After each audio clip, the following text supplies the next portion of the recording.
Bible technology అంతా తీయాలి అని నాకు తెలియదు. టెక్నాలజీ ఏంటంటే ఏళ్ళ క్రీస్తు క్రీస్తు రాయబారు కలిసి మీటింగ్ ఏంటంటే యేసు ప్రభు దేవుడు అనకూడదు అని చెప్పడానికి పెట్టారు మీటింగ్. పెట్టిన పేరులో ఉండే క్రీస్తు రాయబారులు కలిసి మూకుమ్మడిగా పెట్టిన మీటింగ్ ఏంటంటే యేసు ప్రభు దేవుడు అనకూడదు అని చెప్పాలి. అందుకోసం అంత డబ్బు ఖర్చు పెట్టి మళ్ళీ పెద్ద స్పీకర్లు అందరూ ఏమి చెప్పారు. కానీ ఒక చిన్న ప్రశ్న, యేసు ప్రభు దేవుడా దేవుడు మాట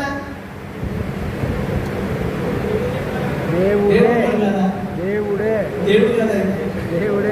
ఒక రిఫరెన్స్ మీకు చూపిస్తానే. మీ అందరికి సీజనల్ వాక్యం బాగా తెలుసుకుంటుంది. మొన్న డిసెంబర్ అయింది కాబట్టి డిసెంబర్ అందరికి 2 సీజనల్ వాక్యాలు ఉంటాయి. లోకాసువార్త 2వ అధ్యాయంలో దేవదూత అది, ఇంకోటి ఏంటి యెషయా గ్రంథం 9వ అధ్యాయం 6. అందరూ ఎంత చూసారా? ఏంటి చెప్పండి 6వ వచనం ఏంటి? ఏలైనా మనకి శిశువు పుట్టెను, మనకి కుమారుడు ఓకే యేసు కుమారుడు. ఆ కుమారుడు ఎవరట? ఆశ్చర్యకరుడు, ఆలోచనకర్త, ఆయుధం. కుమారుడు అంటే ఎవరు? బలవంతుడైన దేవుడు. మన చెప్పండి, కుమారుడు అంటే ఎవరు? బలవంతుడైన దేవుడు. మరి దేవుడు కుమారుడు అంటే మీటింగ్ అంటే నాకు ఏమర్థమైందంటే, మా చిన్నప్పుడు స్కూల్ సెలవులు ఖాళీ ఉండి చిన్నపిల్లలు అడుగుతున్నాడు. ఎవరికైనా పనేమి లేదనుకోండి, ఇలాంటి టాపిక్ మీటింగ్ పెట్టు. దేవుడు కుమారుడు అంటే దేవుడు. ఎబ్రీ పత్రిక 1వ అధ్యాయం, ఎబ్రీ పత్రిక 1వ అధ్యాయం చూడండి. ఇక్కడ దేవదూతలు అయితే తన పనివారిగా చెప్పుకున్నాడు, తన సేవకులని.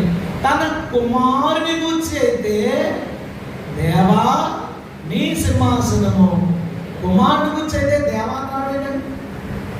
కుమారుడు అంటే ఎవరంటే ఇక్కడ చెప్పండి గట్టిగా. ఇప్పుడు యేసుక్రీస్తు దేవుడా కుమారుడా? దేవుడైన కుమారుడు, కుమారుడైన దేవుడు. నువ్వు ఏదైనా కుమారుడు మాత్రమే అనకూడదు, దేవుడు మాత్రమే అనకూడదు. ఆయన కుమారుడైన దేవుడు. గట్టిగా స్తోత్రం చేద్దాం. ఓ నీ కుమారుడుగా వచ్చిన దేవుడు, దేవునికి స్తోత్రం. ఎందుకంటే ఇంకా ఎప్పుడు పత్రిక యెషయా గ్రంథం 9 ఎక్కువ ఒక అడుగు ముందుకేసాడు, ఇంకా భయంకరపడతాడు.